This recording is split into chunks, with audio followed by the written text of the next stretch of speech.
प्रिय विद्यार्थियों, आज नववर्ष के मौके पे मैं आपको बताना चाहता हूँ किस तरह से आप अपने जीवन में सफलता प्राप्त कर सकते हैं।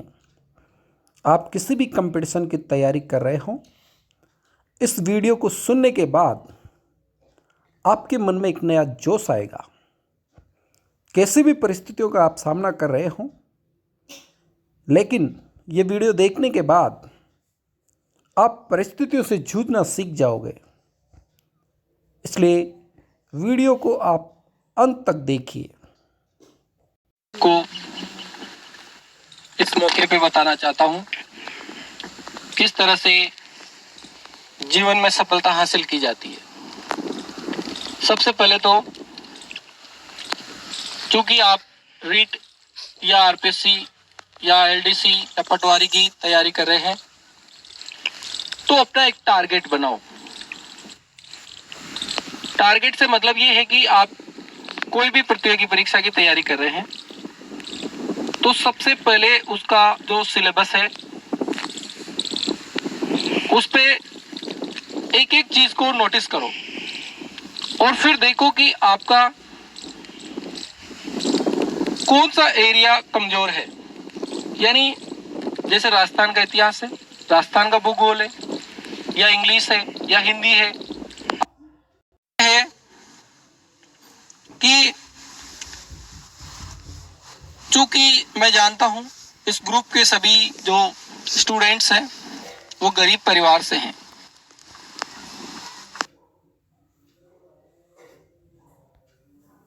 आपकी पकड़ अच्छी है, तो जो सब्जेक्ट कमजोर है उस पे आपको ज्यादा समय देने की जरूरत है, और जो सब्जेक्ट आप जिसमें अच्छी कमांड रखते हो उसमें थोड़ा कम समय देना पड़ेगा। बहुत सी बार क्या होता है, हम एक ही चीज को पढ़ते जाते हैं, क्योंकि एग्जाम में वेटेज होता है। वेटेज से मतलब ये होता है कि जैसे राजस्थान के इतिहास में से 10 नंबर के क्वेश्चन पूछे जाते हैं, या भूगोल में से 10 नंबर के पूछे जाते हैं। अब आप इतिहास को पढ़ रहे हैं और भूगोल को नहीं पढ़ रहे हैं, तो आप इतिहास में एक्सपर्ट हो जाओगे लेकिन भूगोल में पिछड़ जाओगे। अभी मेरे भाई ने कहा था कि जो डल स्टूडेंट होते हैं, यानी जो शुरू में कमजोर होते हैं, वो भी सफलता हासिल कर सकते हैं। और इसका एक बहुत अच्छा उदाहरण मैं आपको देता हूं। मेरा एक मित्र था जो इंग्लिश में बहुत वीक था, लेकिन क्योंकि आपने देखा होगा सेकंड ग्रेड का जो एग्जाम होता है उसमें 200 नंबर जीके के और 300 नंबर सब्जेक्ट के होते हैं, चाहे वो इंग्लिश हो या फिर सामाजिक हो या फिर दूसरा कोई सब्जेक्ट हो। तो उसने क्या किया, वो इंग्लिश में वीक था तो उसने जीके पे अच्छी कमांड हासिल की और इंग्लिश में कम नंबर आए, तब भी उसका सिलेक्शन हो गया। और आज उसी मेहनत से वो जो है सेकंड ग्रेड टीचर है। तो आप अपने आप को कमजोर न समझें, क्योंकि कोई भी कमजोर नहीं होता है। दूसरी बात, परिस्थितियां जो आपके साथ है वो मेरे साथ भी थी। परिस्थितियों से हमें कभी नहीं घबराना है। मैंने जिन परिस्थितियों को देखा है, शायद वैसी परिस्थितियां आपके पास नहीं है। आप मेरे से पूछ सकते हैं कि मैंने कौन सा काम नहीं किया है, खेती का हो, मजदूरी का हो या कोई सा भी काम हो, सारे काम मैंने किए हैं। मैंने अपने सिर पे टोपला रख करके तरबूज बेचे। मैं मान सकता हूं अभी भी कि आप में से कोई भी ऐसा नहीं होगा जो सर पे तगारी रख करके गांव में ऐसा काम कर सकता है। शायद ही नहीं कर सकते आप, लेकिन मैंने किया है ये काम, और उस काम में कोई शर्म नहीं है। जब मैं छोटा था, 10th में पढ़ता था, तब मैंने ये काम किया है। मैं नरेगा में मजदूरी भी गया हूं, और आज जिस मुकाम को मैंने हासिल किया है उस मुकाम को आप भी हासिल कर सकते हो। क्योंकि कोई भी जो उच्च पद को प्राप्त करता है या जो अपने लक्ष्य को प्राप्त करता है, वो कोई आसमान से नहीं टपकता, वो अपने ही बीच में से रहता है, लेकिन उसे परिस्थितियों पर कंट्रोल करना आना चाहिए। आज हमारी परिस्थिति ऐसी है, कल अच्छी होगी, क्योंकि वक्त जो होता है ना, वो हमेशा घूमता रहता है। मैं आपको एक बात बताता हूं, वक्त को जिसने न समझा है उसे झुकना पड़ा है। बच गया तलवार से तो फूल से कटना पड़ा है। चाहे जितनी बड़ी हो, चाहे जितनी बड़ी हो, हर नदी की धार से चट्टान को हटना पड़ा है। यानी कि चट्टान कितनी भी बड़ी हो, लेकिन वो पानी के बहाव के आगे जो है नहीं रुक पाती है। इसीलिए आपको समय और परिस्थितियों को ध्यान में रखते हुए आगे बढ़ना है। दूसरी बात यह है कि चूंकि मैं जानता हूं इस ग्रुप के सभी जो स्टूडेंट्स हैं वो गरीब परिवार से हैं,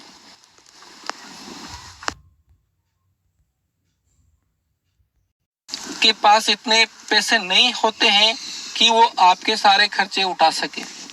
आजकल पढ़ाई जो है बहुत महंगी हो चुकी है,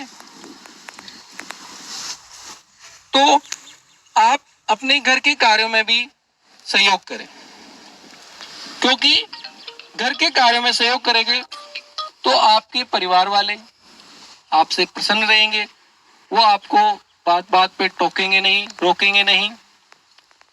और उससे क्या होगा, क्योंकि पढ़ाई जो है मन मस्तिष्क का कार्य है। जब तक स्वस्थ मन मस्तिष्क नहीं रहेगा, आपका पढ़ाई में मन नहीं लगेगा। तो घरेलू जो कार्य हैं उनमें भी आप सहयोग करें और एक टाइम टेबल बनाएं। टाइम टेबल से मतलब ये है कि जैसे मुझे 6 घंटे पढ़ाई करनी है, तो फिर आपको डेली 6 घंटे पढ़ाई करनी है। अब वो आपका सिस्टम है कि आप उस पढ़ाई को कैसे करते हो। 6 घंटे एक साथ नहीं कर सकते, 2-2 घंटे आप उसको टुकड़ों में बांटो। और मैं मानता हूं कि आजकल के जो विद्यार्थी है वो रात में ज्यादा पढ़ते हैं, लेकिन आप रात में पढ़ाई करने से ज्यादा अच्छा है कि दिन में पढ़ाई करें। दिन की जो पढ़ाई होती है वो ज्यादा अच्छी होती है। आप सुबह उठ करके पढ़ाई करें तो वो ज्यादा अच्छी रहेगी। रात में जो पढ़ते हैं उसको मेमोराइज मतलब उसको याद करना जो है वो थोड़ा कठिन होता है, हम उसको सुबह भूल जाते हैं। लेकिन जो सुबह पढ़ते हैं, अर्ली मॉर्निंग जो हम स्टडी करते हैं, वो पूरे दिन हमारे दिमाग में रहती है और हम उस चीज को दिन भर तरोताजा रखते हैं, तो वो ज्यादा समय तक चलने वाली रहती है। तो आप अपनी आदतों में चेंज करें।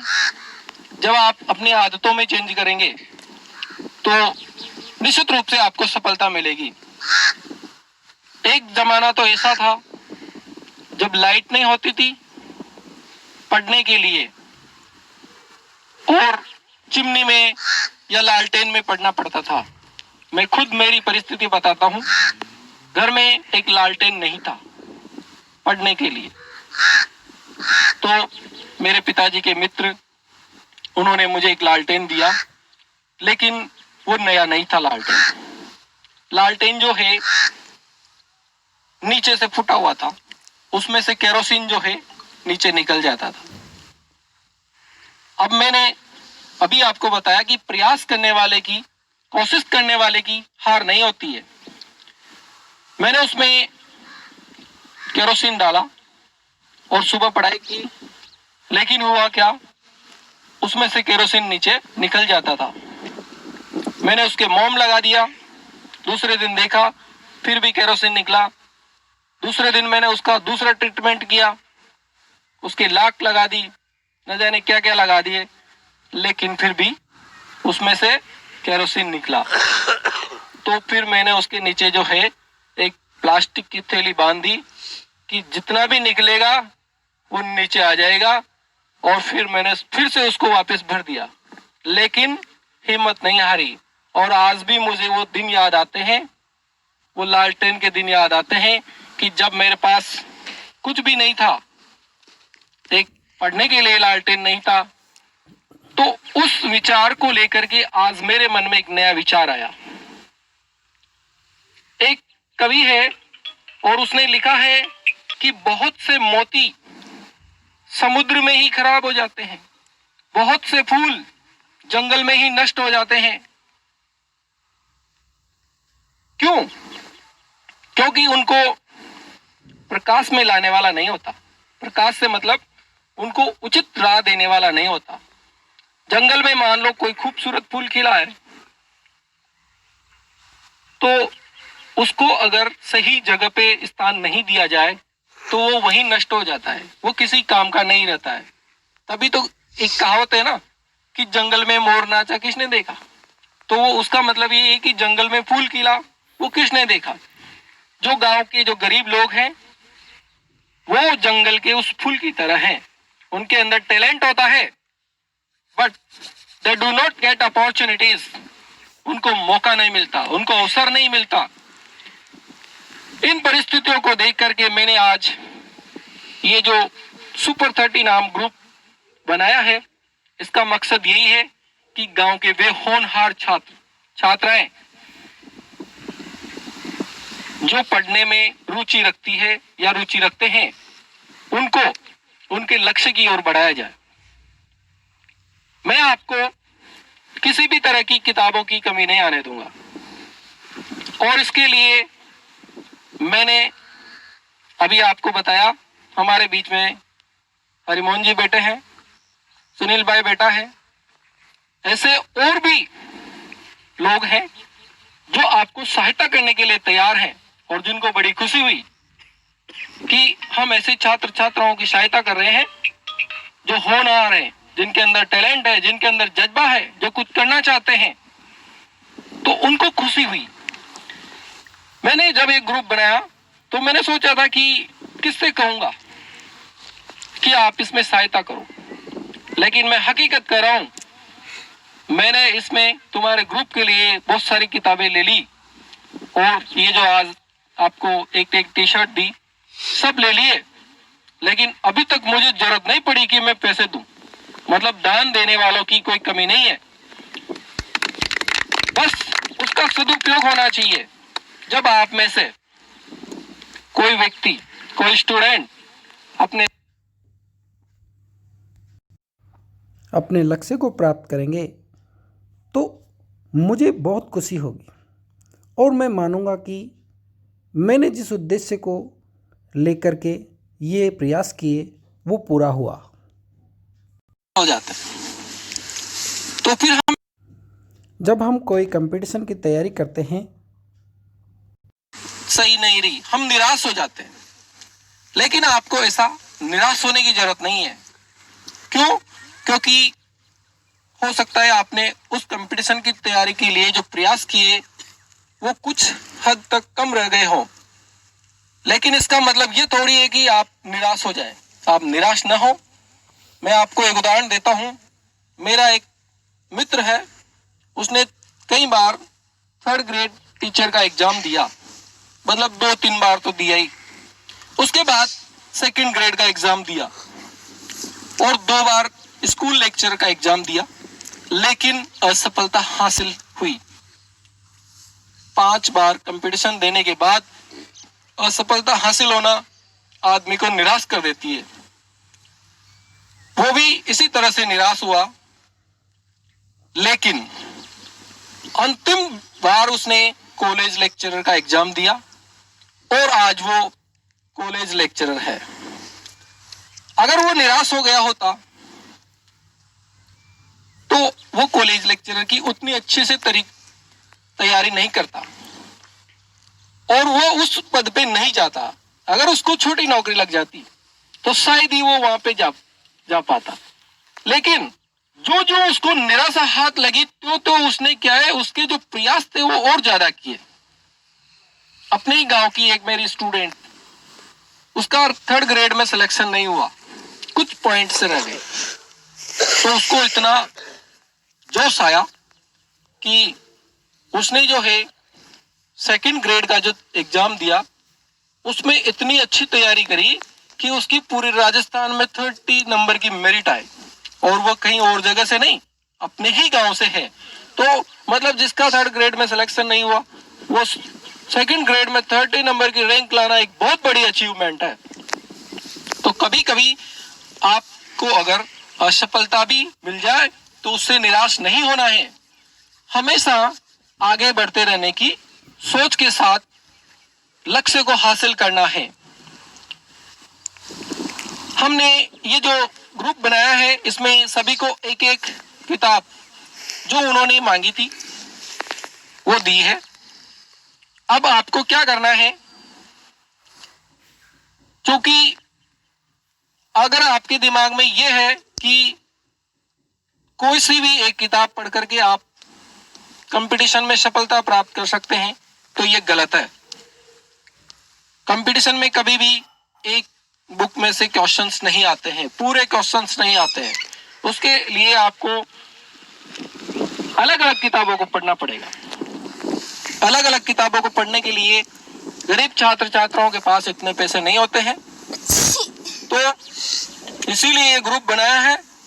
इसमें आप एक दूसरे की मदद लेंगे और जो बुक आप पढ़ लेंगे उस बुक को फिर दूसरे तुम्हारे साथी को देंगे और एक्सचेंज होता रहेगा।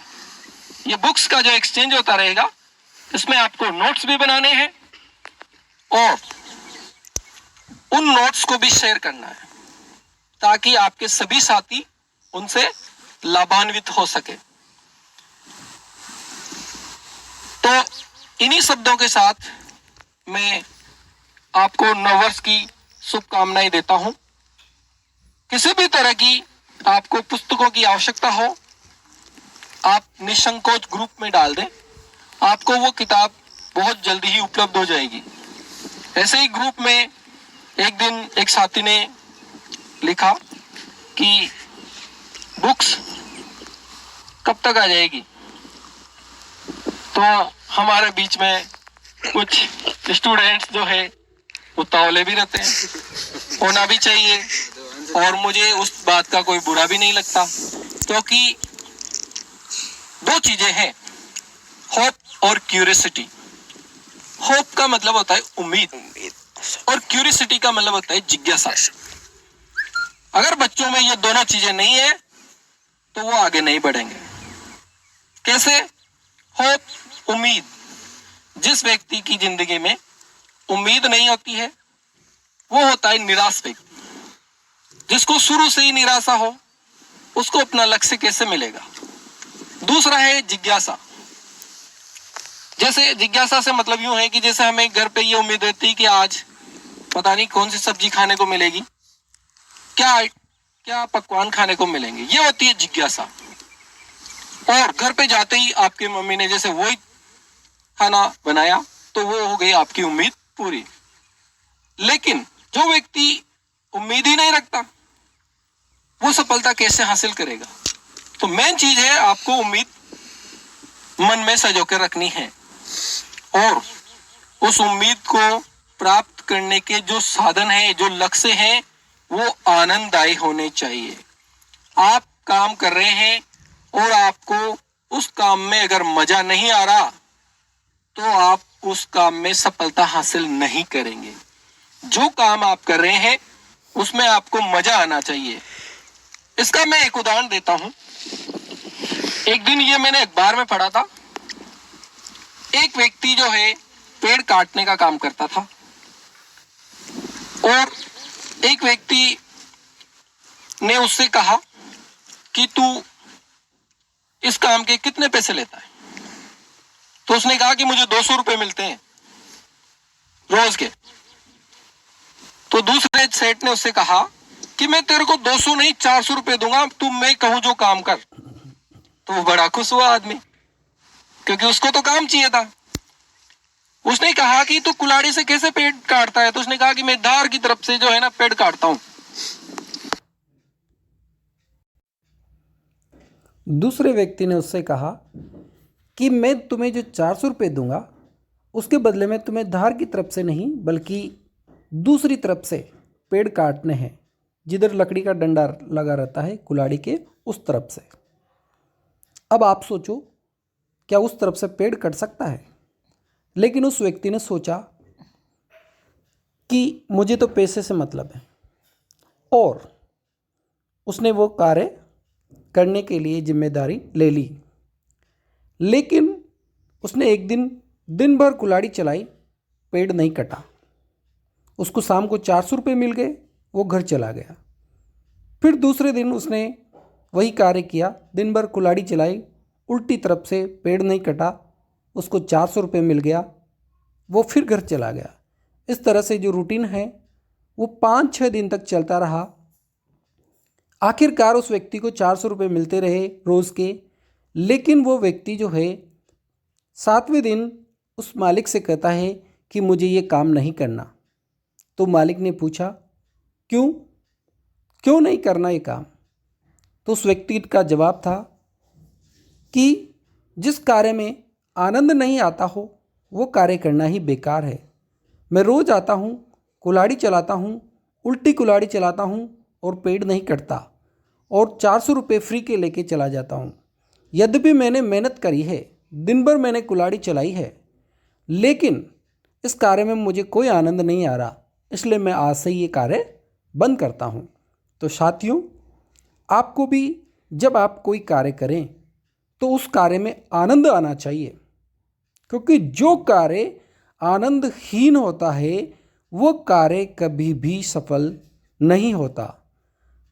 तो इन्हीं शब्दों के साथ मैं आपको आपके उज्जवल भविष्य की शुभकामनाओं के साथ धन्यवाद देता हूँ। आपने सुना, थैंक यू।